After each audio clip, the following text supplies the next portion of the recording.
Hello, and today I'll be reading the Declaration of Independence. So let us go. When in the course of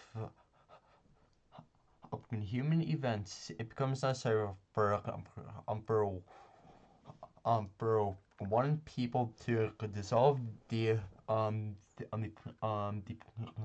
political bands which have connected them with another, and to assume among the powers of the earth the separate and equal station to its laws of nature and of nature's God, entitle them a a decent respect to the opinions of mankind, requires that they should declare the causes which impel them to separation. We can hold these truths to self-evident, that all men are created equal, that they are endowed by their creator with certain unalienable rights, that among these are life, liberty, and the pursuit of happiness. To secure these rights, governments are instituted among men, deriving their just powers from the consent of the governed. That whenever any form of government becomes destructive of these ends, it is the right of the people to alter or to abolish it, and to institute a new a new government, laying its foundation on such principles and organizing its power in such form as to them shall seem most likely to effect their safety and happiness. Prudence indeed will dictate that governments long established should not be changed for light and transient causes, and accordingly all experience hath shewn that mankind are more disposed to suffer, while evils are sufferable, than to right themselves by abolishing the forms to which they are accustomed. But when a long train of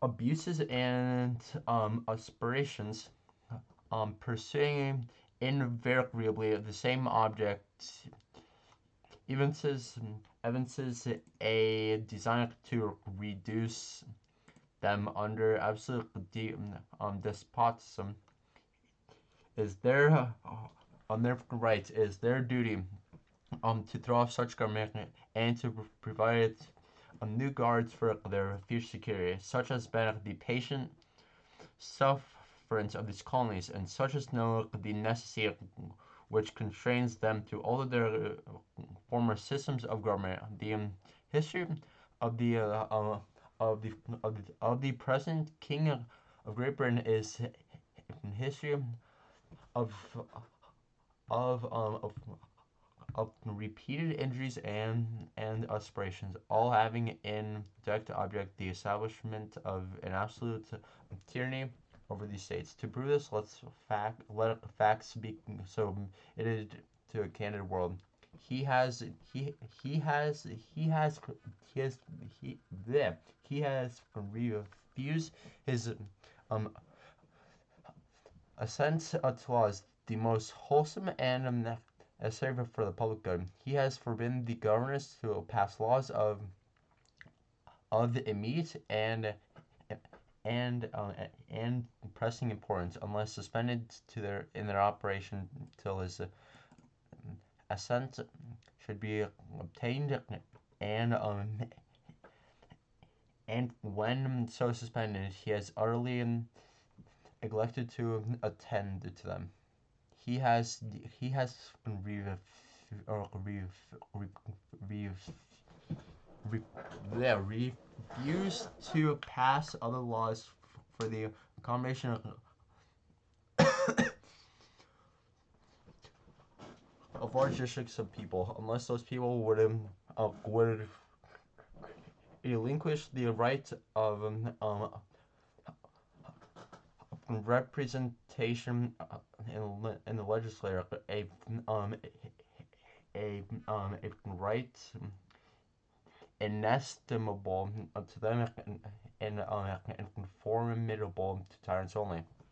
He has called together legislative bodies at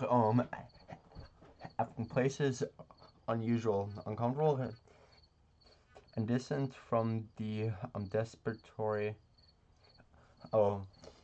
depository of their public record for the sole purpose of fatiguing them into compliance with his measures. He has dissolved representative houses repeatedly for opposing with mainly firmness his invasions on the rights of the people. He has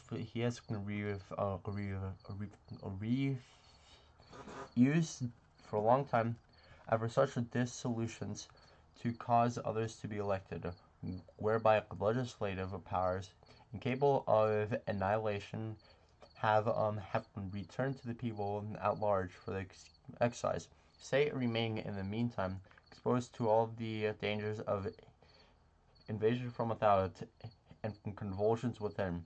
He has endeavored to prevent the population of states, for that purpose obstructing the laws of naturalization of foreigners,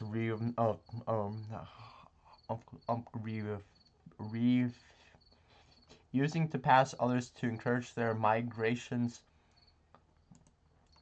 hither, and raising the conditions of new appropriations of lands. He has obstructed the administration of justice by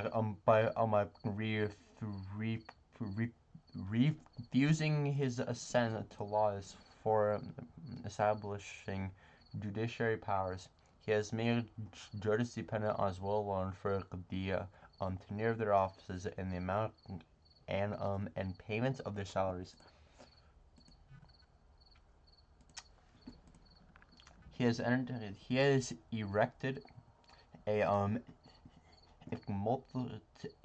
multitude of new officers and sent hither swarms of officers to harass their people and eat out their substance. He has kept among us times of peace, standing armies without the consent of our legislators. He has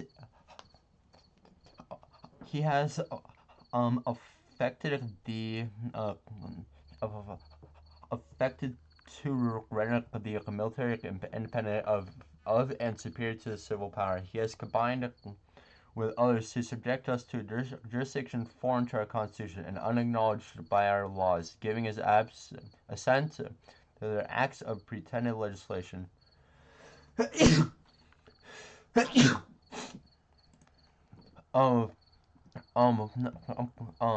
For encouraging large bodies of armed troops among us, for protecting them by mock trial from punishment for any murders which they should commit on the inhabitants of these states, for cutting off our trade with all parts of the world, for imposing taxes on us without our consent, for transporting us beyond seas to be tried for pretended offenses, for abolishing the free system of English laws in a neighboring provinces,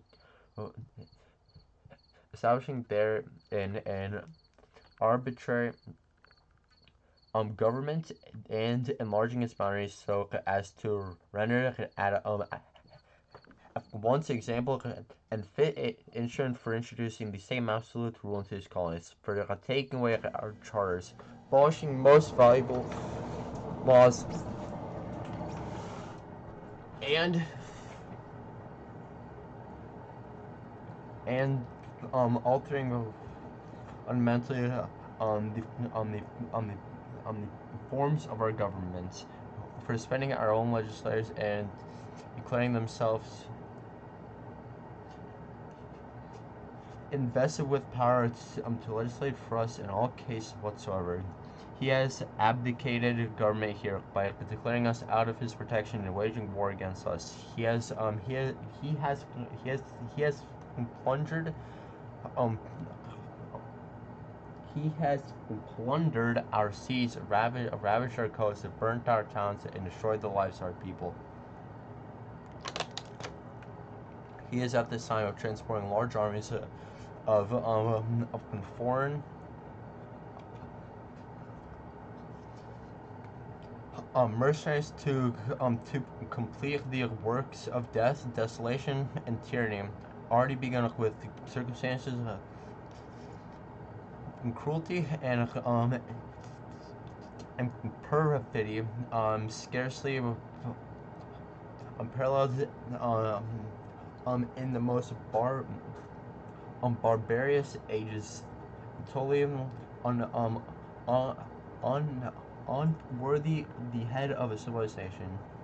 He has constrained our fellow citizens, taken captive on the high seas to bear arms against their country, to become the executioners of their friends and brethren, or to fall themselves by their hands. He has excited domestic insurrections amongst us. He has endeavored to bring on the inhabitants of our frontiers the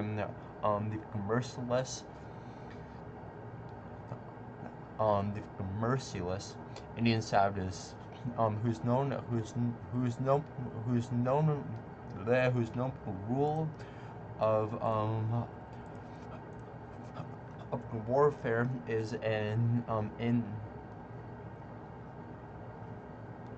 undistinguished destruction of all ages, sexes, and conditions. In every stage of these oppressions, we have petitioned.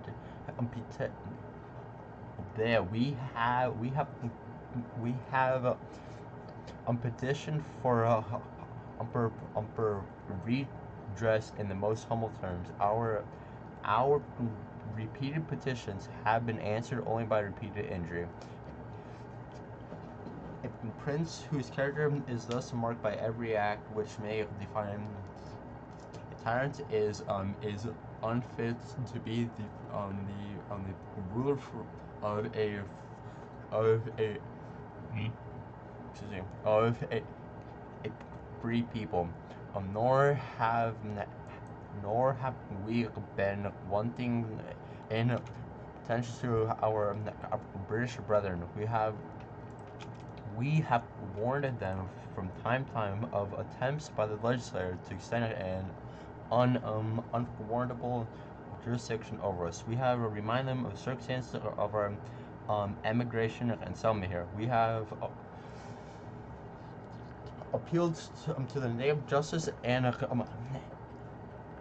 manage magnanimity, and we have conjured them by the ties of the common kindred to disavow these usurpations, which would inevitably interrupt our connections and correspondence. They too have been deaf to the voice of justice and of consanguinity. We must therefore acquiesce in the necessity, which announces our separation and hold them as we hold the rest of mankind enemies in war and peace friends. We therefore, the representatives of the United States of America in General Congress assembled, appealing to the Supreme Judge of the world for the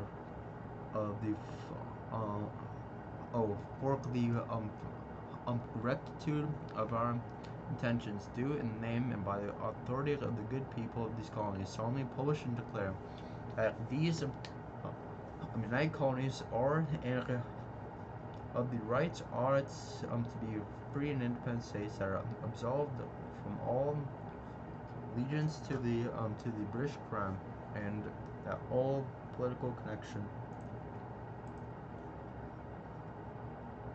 between them and the state of Great Britain is and ought to be totally dissolved, and that is free and independent states that they have full power to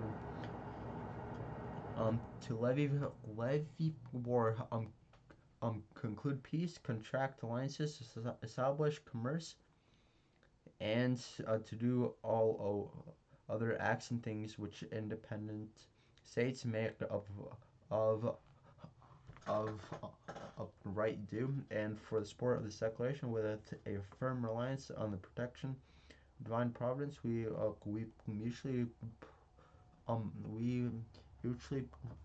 pledge to each other our lives, our fortune, and our sacred honor.